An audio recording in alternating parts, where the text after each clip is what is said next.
hace unos días, el subsecretario de Salud, lo que estima es que todos los días se aumenta el 2% la ocupación de camas. Pero de esto nos va a hablar la que gestiona la información en la provincia, Leticia Seriani. ¿Cómo le va? Buen día.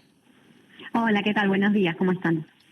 A ver, ¿cuántas son las camas ahora de terapia intensiva ocupadas? Aproximadamente un 50%, ¿está bien el número? Sí, es correcto, un 47% en toda la provincia y cerca de un 54% en el AMBA. 54% ya no es sí. el número que era más temprano, que creo que era 52, ¿no?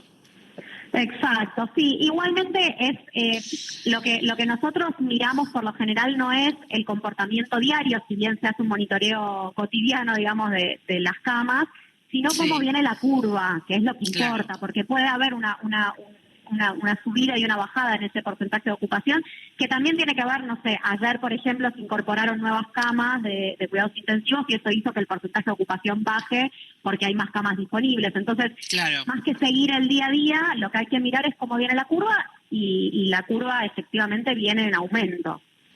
A ver, hoy hizo mucho revuelo el dato que nos dio el ministro de Salud, Ginés González García, de que menos de 400 camas de las 11.500 de terapia intensiva de todo el país están ocupadas por pacientes con coronavirus. Entonces, la pregunta que nos hacemos es si solamente 400 o 393 de las 11.500 camas, ¿por qué se piensa en restringir? Bueno, porque cuando uno mira el porcentaje de ocupación, no mira solamente las camas que están ocupadas con pacientes con coronavirus. Hay camas que se ocupan, la gran parte de las camas que se ocupan por personas que tienen otros problemas de salud que no podemos evitar. La gente no se enferma solamente de coronavirus, se enferma como todos los años de distintas cosas y requieren de respiradores y de camas de cuidados intensivos, y a la hora de pensar en qué camas tenemos disponibles, uno no puede discriminar entre pacientes con coronavirus y pacientes sin coronavirus, porque a la hora de atender hay que atender a todos, digamos, no podemos elegir entre qué pacientes vamos a atender y cuáles no. Pero entonces, efectivamente, a ver, ¿está evolucionando con una velocidad preocupante realmente la cantidad de enfermos que van a terapia intensiva por coronavirus en la provincia?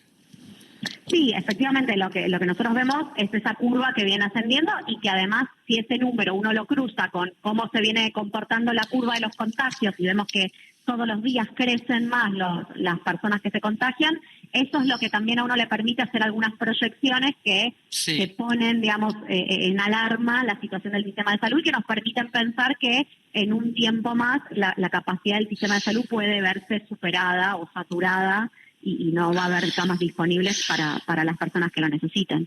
Ahora, cuando usted dice en un tiempo más, ¿por qué no se posterga un poco la restricción, teniendo en cuenta la gravedad de la situación económica del país, si esto no es inminente? ¿Esto no va a pasar esta semana ni la semana que viene? Porque cuando uno toma una decisión de estas características, para que esa decisión se traduzca en una baja de los contagios, pasa un tiempo. No es que nosotros hoy nos metemos todos en nuestras casas y mañana el número de personas contagiadas va a bajar automáticamente. Porque hay personas que se están contagiando hoy que van a manifestar sus síntomas en una semana y entonces recién ahí van a aparecer como casos nuevos. Entonces hay que tomar esta decisión con cierta antelación para que no llegar, digamos, si uno la toma cuando el sistema de salud ya está colapsado, lo que va a suceder es que va a morir gente porque no va a haber podido acceder a... Claro, se llega tarde, exactamente. Para llegar a las camas. Ahora le hago una pregunta. Usted debe saber las declaraciones de los más importantes funcionarios que de alguna manera están cuestionando al Ministerio de Salud de la provincia de Buenos Aires, y estoy hablando de gente que está en el gobierno en este momento. Por ejemplo, Ginés González García, que dice que se necesitan más testeos en la provincia de Buenos Aires. Lo mismo está diciendo alguien de la provincia, Sergio Berni, que no hubo suficientes testeos ni búsquedas en la provincia de Buenos Aires como sí hubo en otros lugares. Bueno, yo, digamos, no he leído las declaraciones ni he escuchado las declaraciones del ministro de Salud de la Nación. Se las cuento textual, es así textual. Sí. Si quiere, sí, lo que puedo... Lo que sí puedo contar es que en la provincia ya llevamos más de 100.000 personas testeadas y que esto del testeo, digamos, está comprobado a nivel mundial que no se trata de testear más, sino de testear bien. Estoy hablando de la búsqueda de lo que pasó, por ejemplo, en el barrio 31. Usted sabe que en el barrio 31, el barrio, por el tipo de hacinamiento, de estar construido todo tan cerca, estaba complicadísimo y ahora se logró estabilizar por esto del plan Detectar, que es nacional, la búsqueda específica donde hacer los testeos. Sí. En ese sentido, hay un reclamo hacia la provincia y también hay otro reclamo a la provincia relacionado al control del transporte. Respecto a la búsqueda activa o a la vigilancia activa, que por supuesto es la estrategia que tiene que primar en este momento de la pandemia, la provincia viene realizando esta vigilancia activa, esta búsqueda activa a través del Detectar, del mismo modo que la Ciudad de Buenos Aires, con el mismo protocolo y con los mismos objetivos, y la prueba de ello es lo que ha pasado en Villa Azul. Digo, para comparar, si bien no es comparable porque son barrios diferentes, con diferente estructura, digamos, pero una situación similar a la que hemos visto en Villa 31 se dio en la provincia, en Villa Azul, y hoy es un barrio que también ha resuelto la situación de brote. Es verdad, pero estamos hablando de una sola villa. Usted sabe que en la ciudad hay 20 y pico de villas, en menos de 30 villas, y en el conurbano hay más de 1000. Por lo tanto, a esto nos estamos refiriendo, ¿no? Se sabe que por lo menos el 20 o el 30% de los infectados en provincia están en barrios vulnerables. Entonces, ¿no hay una búsqueda más exhaustiva que hacer en otros barrios, además de Villa Azul o Itatí? Sí, claro, pero no se está trabajando solo en Villa Azul y en Villa Itatí, ¿eh? Nosotros tenemos operativos de vigilancia activa en más de 30 barrios de la provincia de Buenos Aires que se van cambiando semana a semana e incluso hay muchísimas estrategias de vigilancia activa que vienen desarrollando los municipios también por su cuenta. Por supuesto que entendemos que es el momento de la vigilancia activa, no hay ninguna duda con eso. Y estamos trabajando de esa manera en todos los barrios de la provincia y también haciendo un seguimiento que tiene que ver con poder georreferenciar los casos para poder llegar antes, porque también la verdad es que cuando uno llega a un barrio donde ya hay una situación de brote, llega un poco tarde, si bien la situación se puede revertir y como pasó en Azul o como ha pasado en 31 no logra bajar el número de contagios. Pero por supuesto que el objetivo siempre tiene que ser llegar antes que eso ocurra. Y entonces en ese sentido venimos haciendo un mapeo y cuando nosotros vemos que los casos se están rodeando, por decirlo de una manera sencilla y que se entienda, a un barrio popular, rápidamente nos acercamos a ese barrio para mediante la vigilancia activa poder encontrar aquellos primeros casos de contagio, hacer los aislamientos y que eso no se propague en el barrio y no se generen contagios masivos. Sí, por supuesto. Acá no quiero dejar de leerle lo que dijo Sergio Berni hoy, que hicimos un esfuerzo enorme para un resultado muy pobre, es lo que dijo, ¿no? Bueno, que a él le parece que tiene que haber claramente más testeos. Operativos compulsivos y aleatorios, dijo. Sí, que es lo que se viene haciendo, incluso con la participación de seguridad. No sé si él está hablando de más testeos. Yo creo que efectivamente hicimos un esfuerzo enorme todos, digamos, no solamente quienes tenemos roles de gestión, creo que todos los ciudadanos hemos hecho un esfuerzo enorme y lo venimos haciendo porque a todos nos agota y nos cansa la situación de aislamiento y todos querríamos recuperar algo de nuestra vida normal. Claro. Entonces creo que sin duda el esfuerzo fue muy grande y es un esfuerzo que nos ha permitido contar con un sistema de salud más fuerte y por otro lado evitar situaciones que uno tiene muy cerca. No basta con mirar Chile, Brasil, Estados Unidos, países de Europa para darse cuenta que ese esfuerzo hasta ahora viene valiendo la pena y que viene dando un resultado que es muy satisfactorio. ¿A usted le parece que si hubiese 15 días de otra vez una cuarentena estricta, ¿no? Bien estricta, de encierro, como los primeros días de la cuarentena, ¿esto podría resolver, de algún modo, detener la curva de crecimiento de contagios que van a necesitar terapia intensiva? Digamos, ¿podría ser imprescindible esto de los 15 días de restricción? Creo que la única medida que tenemos hoy para poder achatar la curva es esa, es la de un aislamiento más estricto. Probablemente no sea una fase 1, yo escuchaba hace un ratito que alguien mencionaba fase 1,5, estoy de acuerdo, por ahí no es esa fase 1 eso decía igual. Fernando que está en línea. Exactamente. Capaz Sí. que no es un retroceso, una fase 1 igual a esa fase 1 que tuvimos a un comienzo, ¿no? Me parece que eso es lo que se está terminando de pensar y de delinear.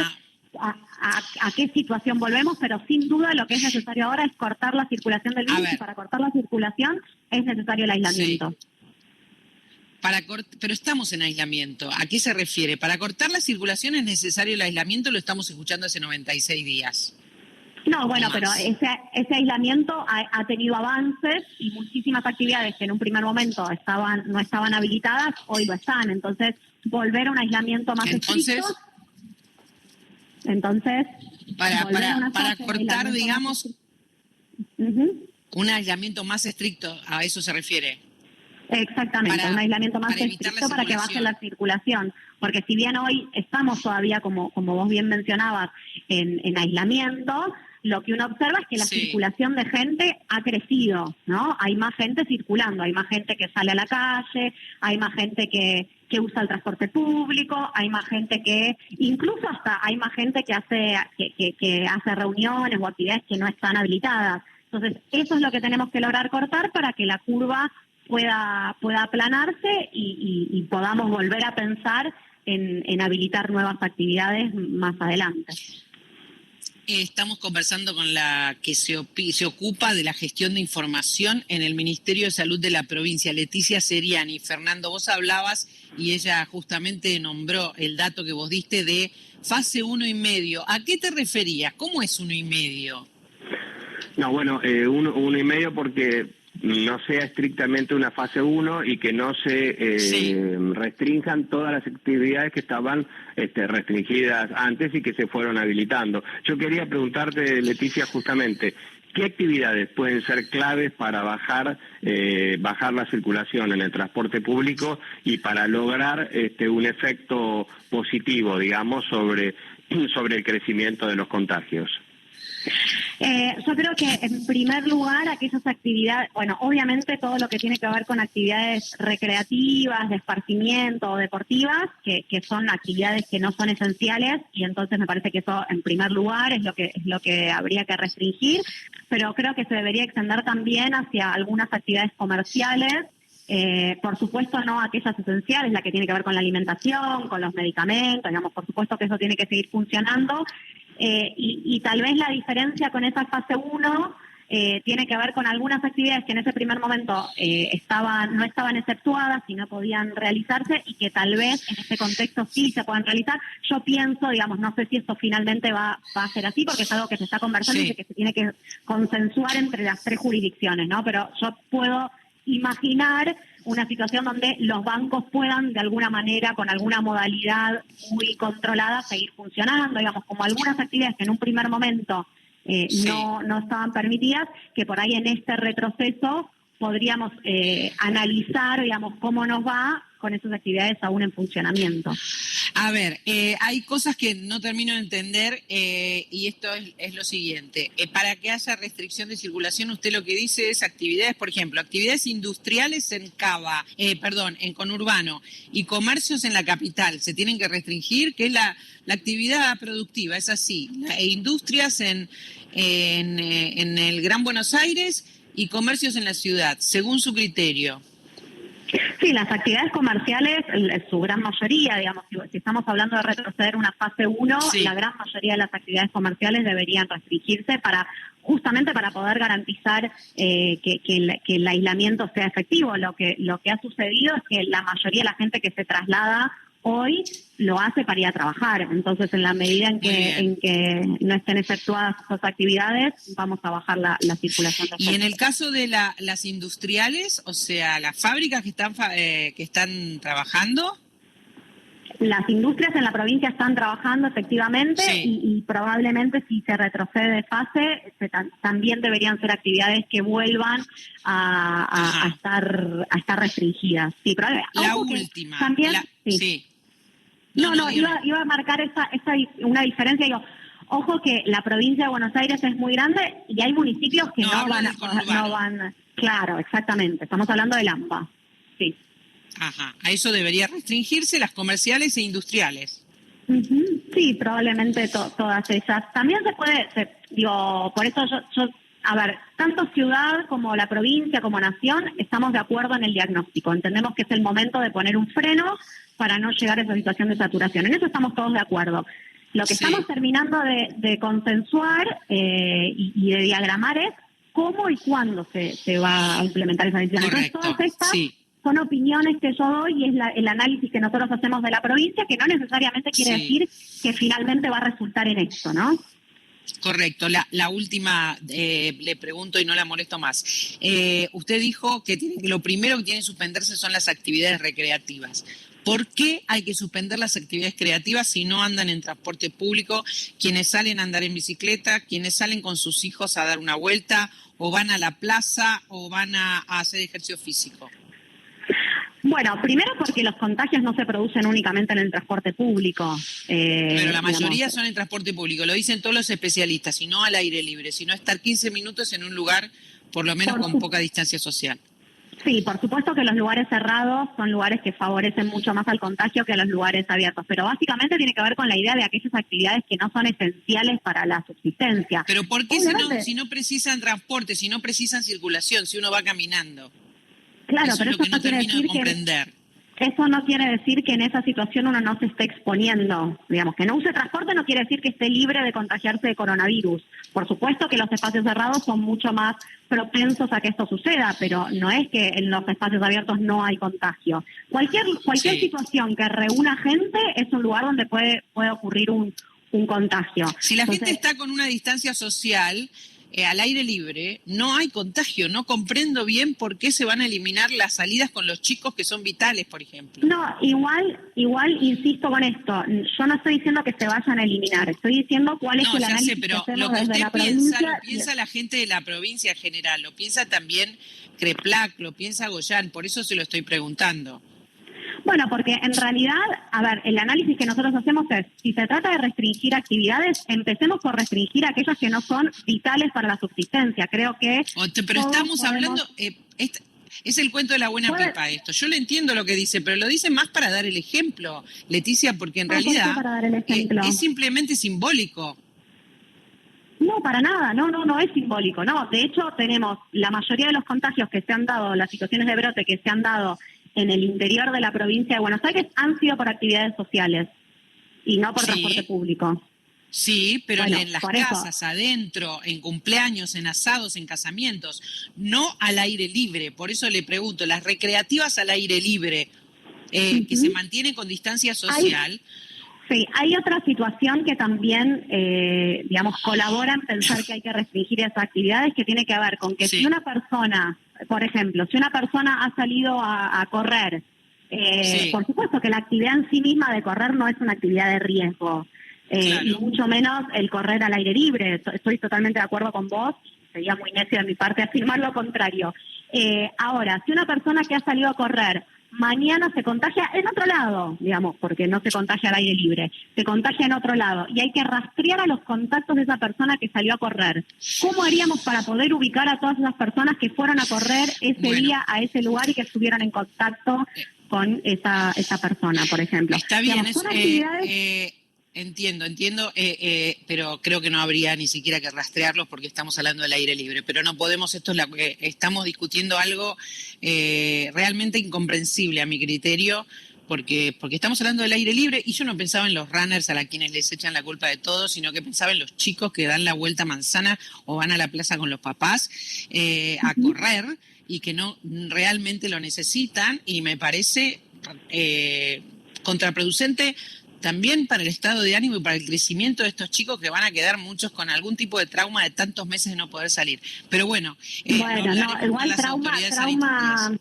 trauma no, digamos, no sabemos, hay de todo tipo, actividades... está el síndrome de la cabaña, están pasando cosas, no estamos hablando de un mes de cuarentena, estamos entrando casi en el cuarto. Por supuesto, pero bueno, de todas maneras esta restricción no es algo que va a ser eterno, digamos, serían unas 2 semanas de restricción, y bueno, y es el esfuerzo, sin duda, para todos es larguísimo, creo que es el esfuerzo que tenemos que hacer, y digamos, lo que nos queda como opción es fallecidos en las veredas porque no pueden ser atendidos. Me parece que esa es la imagen que nadie quiere ver.